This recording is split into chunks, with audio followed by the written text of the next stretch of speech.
Hi guys you're watching explore with me. ఇంకా నేను మీ ప్రదీప్.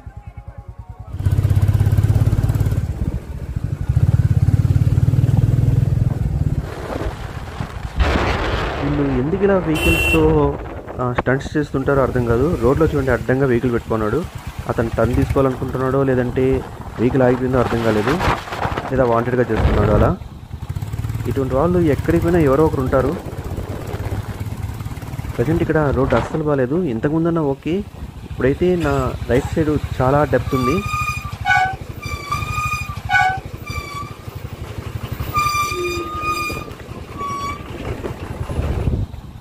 చాలా నేరో రోడ్స్ ఇవి.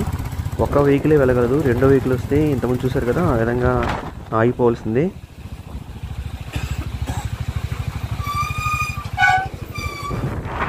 ఇదంతా గంగోత్రికి వెళ్ళే దారిలో చూడండి చాలా విలేజెస్ ఉన్నాయి.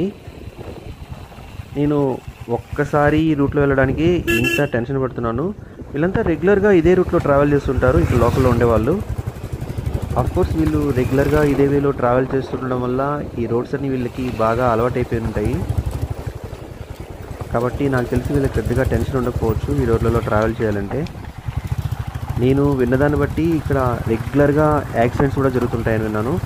ఎందుకంటే ఇది సింగిల్ రోడ్డు, పైగా చాలా నేరోగా ఉంది, ఈజీగా జరుగుతుంటాయి. అలాగే ర్యాష్ డ్రైవింగ్ చాలామందిని చూశాను నేను, కనీసం హారన్ కూడా ఇవ్వడం లేదు. టర్నింగ్ ఉంటే డైరెక్ట్గా వచ్చేస్తున్నారు. 2 వీలర్స్ కూడా కాదు, 4 వీలర్స్ బస్సెస్ని కూడా చూశాను నేను ఆ విధంగా. అంతేకాదు రోడ్ పక్కన కొన్ని వెహికల్స్ అయితే స్మాష్ అయిపోయి ఉన్నాయి. అంటే ఇంకా వాటి షేప్ కూడా లేదు, అలా యాక్సిడెంట్లో డ్యామేజ్ అయినాయి అవి. వాటిని అక్కడే వదిలేసి వెళ్ళున్నారు.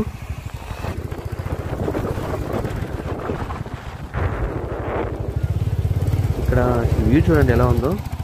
అక్కడ ఎదురుగా కనిపిస్తున్న ఆ హిల్ వల్లే ఇక్కడున్న ఈ లొకేషన్ ఇంత బ్యూటిఫుల్గా ఉంది. అంత గ్రీనరీగా ఉంది ఆ హిల్ అక్కడ. దానికి తోడు ఈ రివర్. నాకు తెలిసి ఇక్కడ లోకల్ ఉండే వాళ్ళు చాలా అదృష్టవంతులు అనుకోవచ్చు. కాకుంటే ఇక్కడ ఉండే ఈ అట్మాస్ఫియర్ని ఫేస్ చేస్తూ వాళ్ళు ఇక్కడ ఉండడం ఒక ఛాలెంజ్ అనే చెప్పాలి.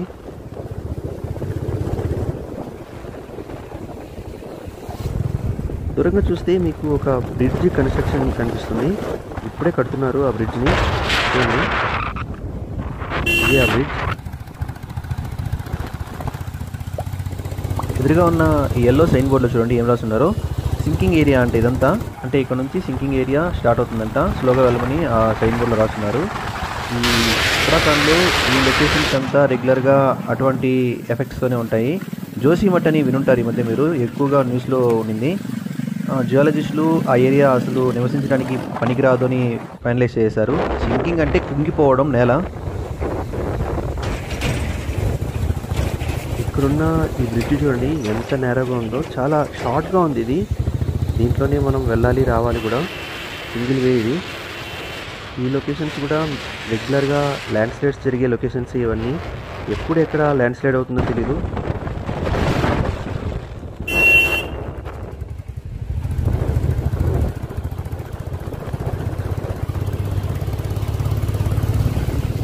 ఇక్కడ కనిపించే ఈ వే కూడా ల్యాండ్ స్లైడ్ అయిన తర్వాత మళ్ళీ రీబిల్డ్ చేసింది. చూస్తే మీకు అర్థమవుతుంది.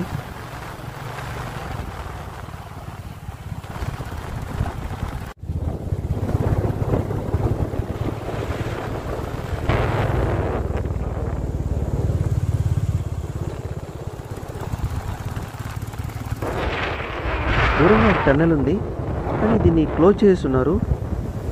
ఆ టన్నెల్లో అలౌ చేయట్లేదేమో, లేదంటే టన్నెల్ ఏమైనా పాడైందేమో, రోడ్లో నుంచి వెళ్ళాల్సి వస్తుంది. ఈ టన్నెల్స్ వల్ల మనకు వెళ్ళే డిస్టెన్స్ చాలా వరకు తగ్గుతుంది. నేను ఇటువంటి టన్నెల్స్ని ఎక్కువగా చూసింది కాశ్మీర్లో, కానీ ట్రైన్లో అయితే నేను ఊటీలో చాలా టన్నెల్స్ని క్రాస్ చేయడం చూశాను. ఊటీకి ట్రైన్ జర్నీ చాలా బాగుంటుంది. మన ఇండియాలో ఉన్న టాప్ 5 బ్యూటిఫుల్ ట్రైన్ జర్నీస్లో ఆ ఊటీ ట్రైన్ జర్నీ కూడా ఒకటి. నాకు గంగోత్రిధామ్కి వెళ్ళే వేనే చాలా బ్యూటిఫుల్గా అనిపించింది. ఇది అంతకన్నా బాగుంది. ఇక్కడ వ్యూ చూడండి ఎలా ఉందో. నేనైతే ఎవ్రీ టర్న్లోనూ డెఫినెట్గా హారన్ ఇస్తూనే వెళ్తున్నాను. ఎవరు ఇవ్వడం లేదు, ఆటోమేటిక్గా వచ్చేస్తున్నారు. ఇప్పుడే చెప్పాను, ఈ వ్యూ అయితే చాలా బాగుందండి ఇక్కడ. అలాగే ఈ రోడ్ కూడా ఇక్కడ చూడండి, వాటర్ ఫాల్ ఎంత బాగుందో. ఈ వాటర్ ఫాల్ ఉంటే మనకు ప్రాబ్లం ఏంటంటే ల్యాండ్ స్లైడ్స్ ఎక్కువ జరుగుతుంటాయి. వాటర్ ఫాల్ ఉన్న చోట డెఫినెట్గా ల్యాండ్ స్లైడ్ కూడా ఉంటుంది. ఇక్కడ టర్నింగ్స్లో మనకు ఈ హిల్స్ కొంచెం ముందుకు వచ్చినట్లు ఉన్నాయి.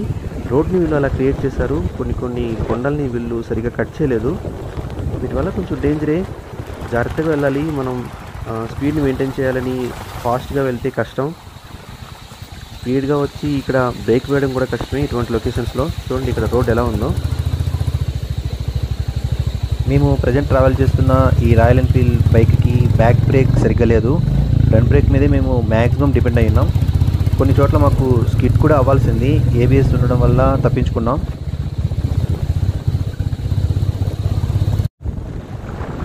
ఎదురుగా చూడండి అక్కడ టర్నింగ్ ఉంది, కానీ ఆ హిల్ చూడండి ఎంత ముందుకుందో. చూస్తున్నారు కదా, ఇక్కడ టూ వీలర్ ఓకే, కానీ బస్సెస్ లాంటివి టర్న్ తీసుకోవాలంటే చాలా టఫ్గా ఉంటుంది.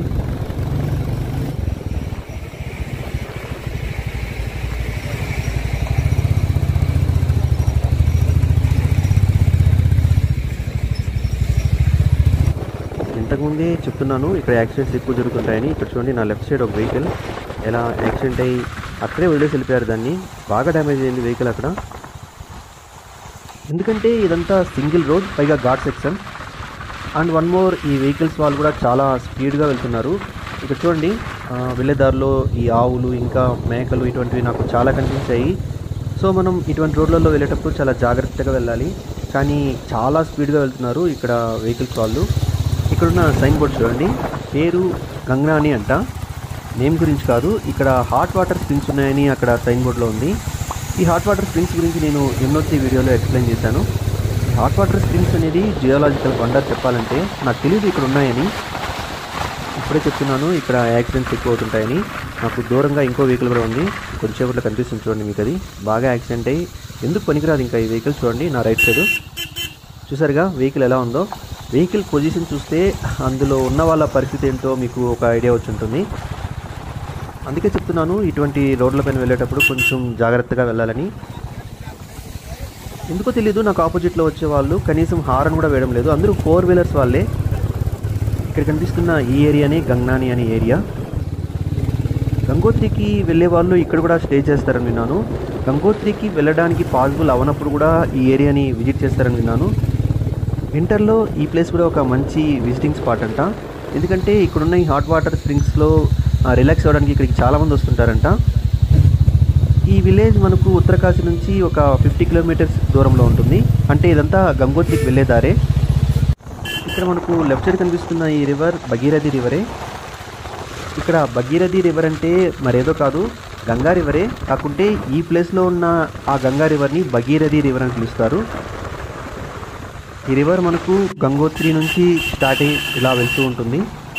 ఇంకా ఈ గంగ్నానిలో ఉన్న ఈ హాట్ వాటర్ స్ప్రింగ్స్ సంబంధించిన వాటర్లో స్నానం చేయడం వల్ల కొన్ని రకాల స్కిన్ డిసీజెస్ క్యూర్ అవుతాయని ఎక్కువగా నమ్ముతుంటారు. అలాగే ఈ ప్లేస్లో మెడిటేషన్ చేయడానికి కూడా ఎక్కువగా వస్తుంటారంట.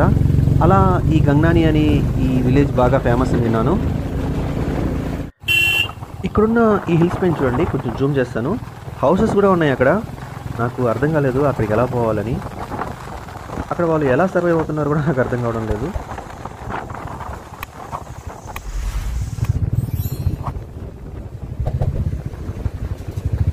నా డ్రైవింగ్ ఎక్స్పీరియన్స్ గురించి చెప్పాలంటే యమునోత్రి ఘాట్ కన్నా టఫ్గా ఉంది ఈ వే. ఇక్కడ టర్న్ తీసుకునేటప్పుడు చూడండి, ఈ హిల్స్ మనకు రోడ్డు మీదకి వచ్చేస్తున్నాయి. రోడ్డు అలా బిల్డ్ చేశారు వీళ్ళు. కంప్లీట్గా హిల్ని క్లియర్ చేసి వీళ్ళు రోడ్ వేయలేదు. కొన్ని చోట్ల అలాగే వదిలేస్తారు. ఇక్కడ కూడా చూడండి, బాగా హెవీ వెహికల్స్ అంటే కొంచెం హైట్ ఉండే వెహికల్స్ వస్తే డెఫినెట్గా ఈ హిల్స్ టచ్ అవుతాయి. నేను అలా హిల్ టచ్ చేయి వెహికల్ ఆగిపోయిన కొన్ని వెహికల్స్ని కూడా చూశాను. సో ఈ రోడ్తో పోలిస్తే యమునోత్రి రోడ్ కొంచెం బెటర్ అనిపించింది నాకు. కానీ ఇక్కడ లొకేషన్స్ మాత్రం చాలా హైలైట్గా ఉన్నాయి. ఇక్కడ కనిపిస్తున్న ఈ మౌంటైన్స్ వ్యూ చూడండి ఎలా ఉందో.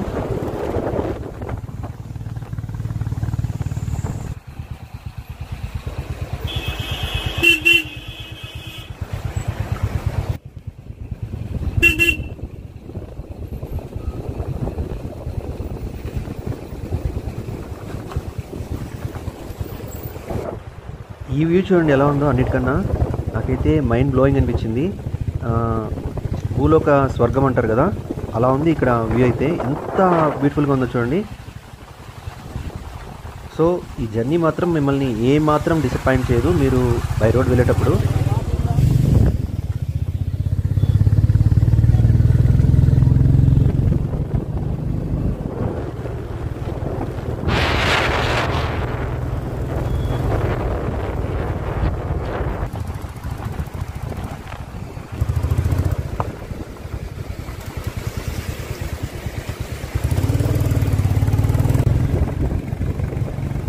చాలాసేపు మేము రివర్కి రైట్ సైడే ట్రావెల్ చేసాము, కానీ ప్రజెంట్ లెఫ్ట్ సైడ్ ట్రావెల్ చేస్తున్నాము.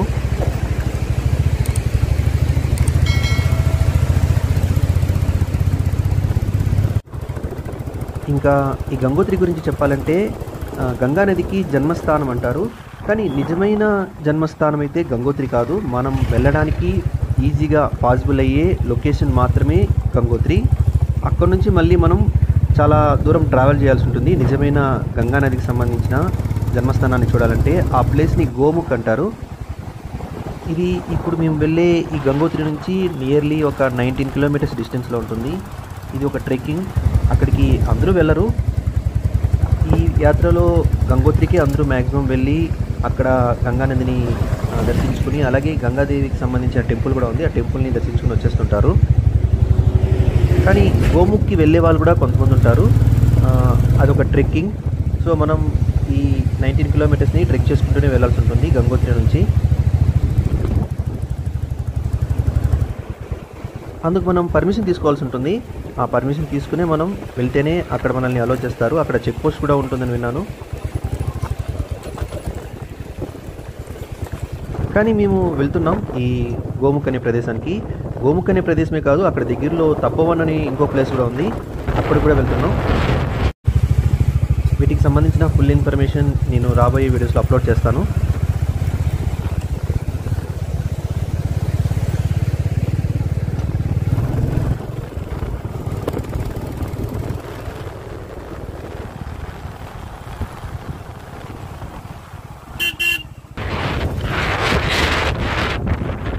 ఇక్కడ హైడ్రా పవర్ ప్రాజెక్ట్ ఉంది. దూరంగా మీకు సైన్ బోర్డ్ కనిపిస్తుంది చూడండి. లోహరినాగ్ పాలా అంట ఏరియా పేరు. అంటే హైడ్రా పవర్ ప్రాజెక్ట్ పేరు కూడా అదే.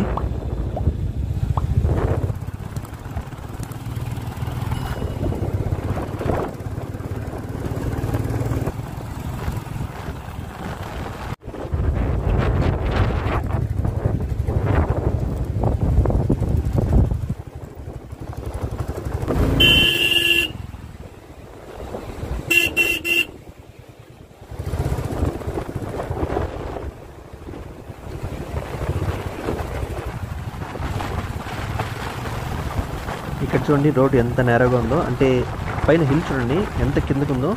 ఇక్కడ పెద్ద వెహికల్స్ అంటే మినిమం బస్సెస్ పోవడం కూడా టఫ్గానే ఉంటుంది, చాలా స్లోగా వెళ్ళాల్సి ఉంటుంది. ఇక్కడ వాటర్ చూడండి రోడ్ పైన. ఈ వాటర్ వల్ల రోడ్ కూడా డ్యామేజ్ అయింది, సో ఆగాల్సి వచ్చింది. కొంచెం స్లోగా వెళ్తున్నాను.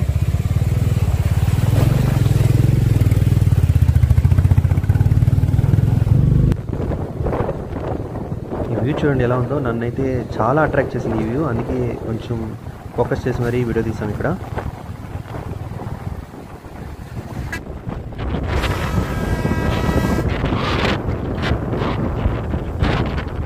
చెప్పాను కదా, వేరే ప్రపంచంలో వెళ్తున్నట్టుంది, లేదంటే వేరే ప్రపంచానికి వెళ్తున్నట్టుంది నాకైతే. ఇదంతా నేను ఇన్ని రోజులు చూడలేదు ఇండియాలో. సో నేను చూసిన లొకేషన్స్ కొంచెం డిఫరెంట్గా ఉన్నాయి, కానీ ఇక్కడ ఉన్న ఈ లొకేషన్స్ అయితే చాలా అట్రాక్టెడ్గా ఉన్నాయి. అండ్ వన్ మోర్, ఇవన్నీ హిల్స్ కాదు, ఇవంతా మౌంటైన్స్. హిల్స్ అంటే కొంచెం చిన్న చిన్నగా ఉంటాయి, అలా కాదు, చాలా పెద్దవి ఇవన్నీ. వీటిని శిఖరాలు అంటారు తెలుగులో.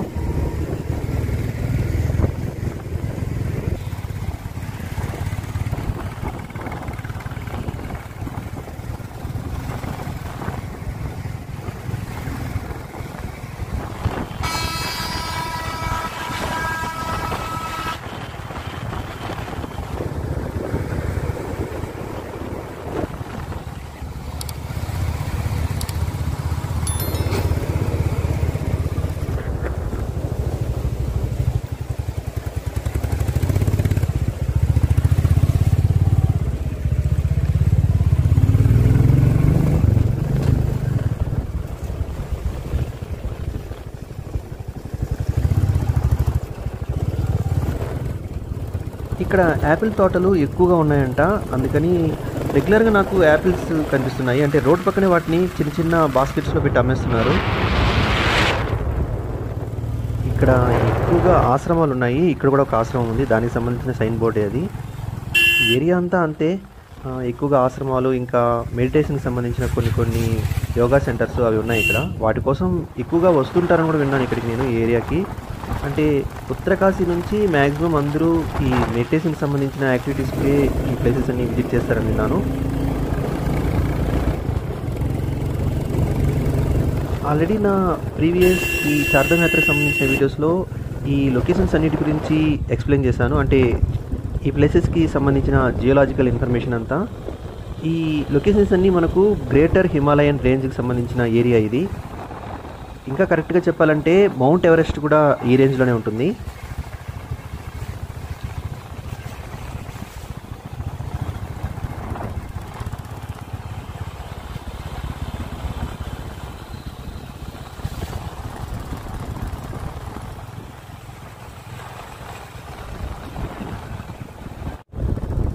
ఈ ప్లేస్ మనకు టిబెట్ బార్డర్లో ఉంటుంది. అంటే టిబెట్ బార్డర్ ఇక్కడ నుంచి కొంచెం దగ్గరే అని విన్నాను.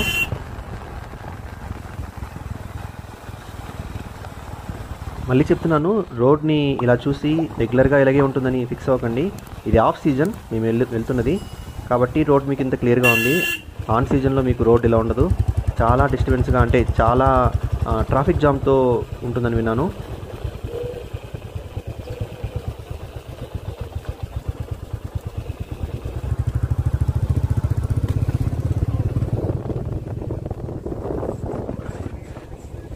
వెళ్ళేదారులు ఇవన్నీ విలేజెస్, చెప్పాలంటే అందమైన పల్లెటూర్లు. ఇక్కడ ఉండే వాళ్ళందరూ చాలా లక్కీ అని చెప్పచ్చు. కాకుంటే రిమోట్ ఏరియాస్.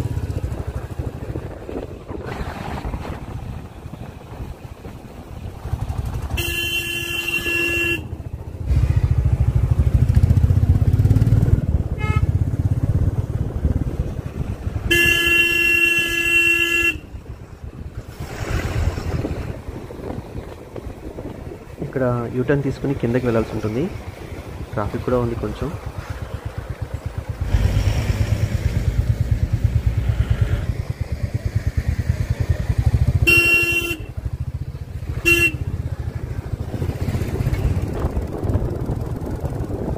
నాకు తెలిసి ఇంకొంచెం సేపట్లో హార్సిల్ అనే విలేజ్ వస్తుంది.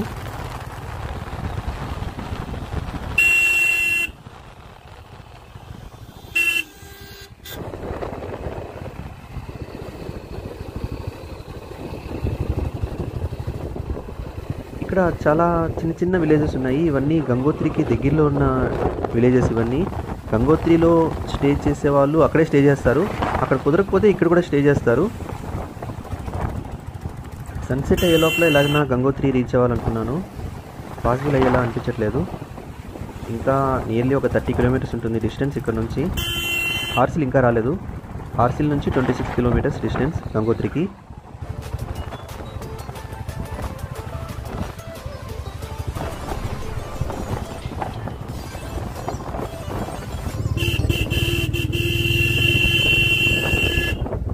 స్ట్రైట్గా చూసారు కదా, లైన్ టర్నింగ్స్, వీటితోనే చాలా డేంజర్. అటుపక్క నుంచి వచ్చే వాళ్ళు కనీసం చెప్పాను హారన్ కూడా వేయడం లేదు, వాళ్ళు చాలా స్పీడ్గా వచ్చేస్తున్నారు. వాళ్ళ కాన్ఫిడెన్స్ ఏంటో నాకు అర్థం కావడం లేదు. వాళ్ళు 2 వీలర్స్ కూడా కాదు, మినీ బస్సెస్, రెగ్యులర్ బస్ వాళ్ళు కూడా స్ట్రైట్గా వచ్చేస్తున్నారు.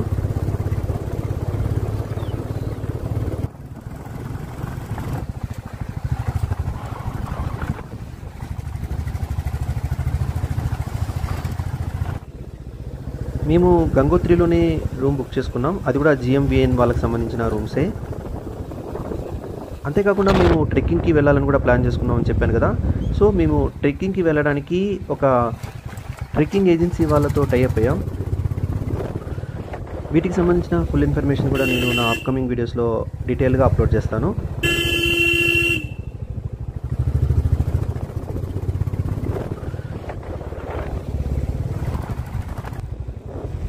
ఇక్కడ చూడండి, మిలిటరీ వాళ్ళకి సంబంధించిన బేస్ క్యాంప్ కూడా ఉంది, వాళ్ళకి సంబంధించిన వెహికల్ ఇది.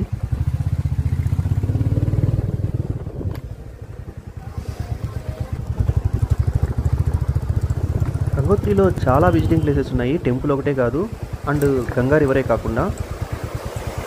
టెంపుల్ చుట్టుపక్కల ఉన్నాయి, అలాగే టెంపుల్ నుంచి కొంచెం దూరంలో కూడా చాలా ట్రెక్కింగ్ ప్లేసెస్ ఉన్నాయి.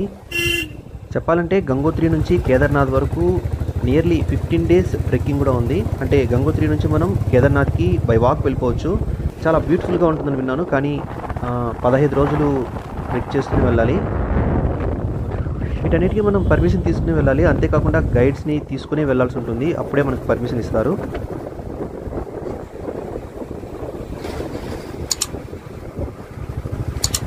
ఓకే, నా నెక్స్ట్ వీడియోలో మళ్ళీ కలుద్దాం. Thank you.